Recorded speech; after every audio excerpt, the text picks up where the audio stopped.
Bashar al-Assad decided that he was going to do an interview with Charlie Rose from CBS, and he's going to say, hey, listen, you should think a couple times before you come to Syria for a great number of reasons.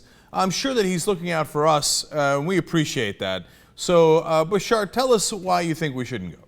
Secretary Kerry has presented what he concludes is conclusive evidence. No, he presented his confidence and he presented his convictions. It's not about confidence, it's about evidence.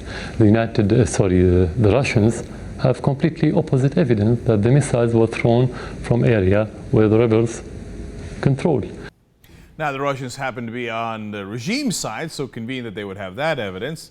But here is Assad basically saying you might not want to come because you don't have your evidence straight. Now, let's admit that hearing a Syrian dictator with a French accent is a little funny, even though we have a terribly serious situation on our hands. But he's going to rub it in our face a little bit about evidence here. First of all, we have the precedent of Colin Powell 10 years ago. When he showed the evidence, it was false and it was forged. This is first. Second, you want me to believe American evidence and don't believe the indication that we have. We live here. Oh, you live there. Yeah, well, you would also be a little biased because we're about to attack your country with Tomahawk missiles because we think you use chemical weapons. I think the fact that you live there doesn't really give you that much more credibility. But look at what Bush and his folks did here, right? We warned you about the terrible precedent that was set in Iraq. We said here on the Young Turks many, many years ago, don't go in Iraq. It's going to create a whole series of disastrous consequences. And here we have a dictator who's presided over a civil war where over 100,000 people have died. And he says, but look at what the Bush guys did. They forged the evidence. So, we now are never going to believe the Americans. Again, he's, of course, enormously biased here, but a lot of people do believe that in the Middle East, unfortunately, at this point. And we're not helping our cause by not having great evidence in this case either. So now he's going to just do one more rubbing in the face here. The first question that they should ask themselves, what do wars give America? Since Vietnam till now, nothing. No political gain, no economic gain, no good reputation.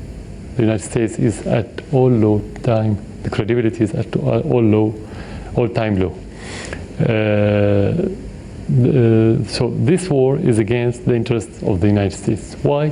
First of all, because this is the war that's going to support Al-Qaeda and the same people that kill Americans in the 11th of September. So here's Bashar al-Assad giving us helpful hints about our state of affairs. And he says, oh, no, don't worry. We will not help the United States if you attack my military and possibly me and possibly kill me.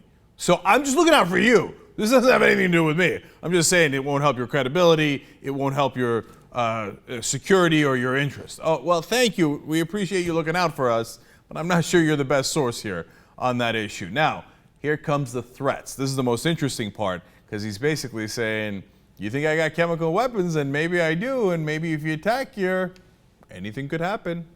You should expect everything. You should expect everything. Not necessarily through the government. It's not only, the governments are not the only player in this region. You have different parties, you have different factions, you have different ideology. You have everything in this region now. So you have to expect that. Tell me what you mean by expect everything. Expect every action. Including chemical warfare? That depends if the rebels or the terrorists in this region or any other group have it. It could happen, I don't know. Could happen, I don't know. He says, well, I'm not saying the government's going to do it. I'm just saying there's a lot of people in the region with chemical weapons. He's partly pretending to blame the people that he's fighting by calling them terrorists and saying they might use it. Now that's his defense for, well, we didn't use it in the first place. It's probably those guys. The Russians have that evidence. But mainly what he's saying is, I got friends in the region, Hezbollah, Iran, etc.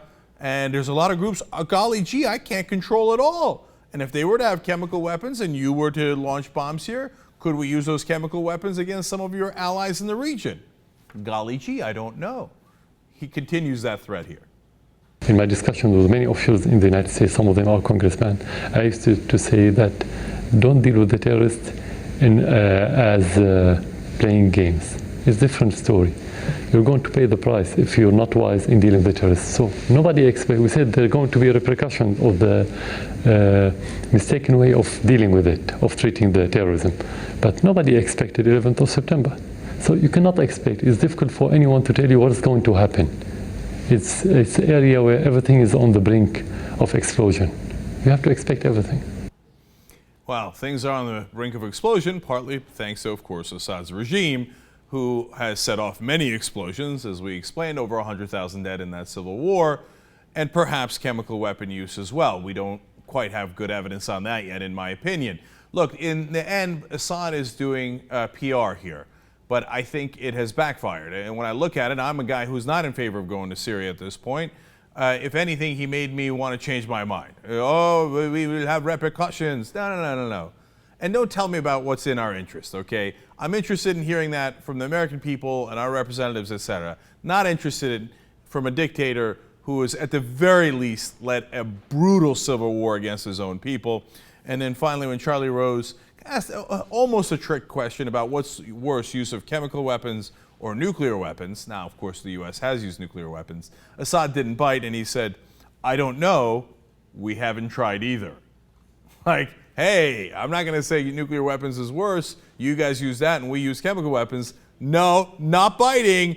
I don't know. We didn't use either.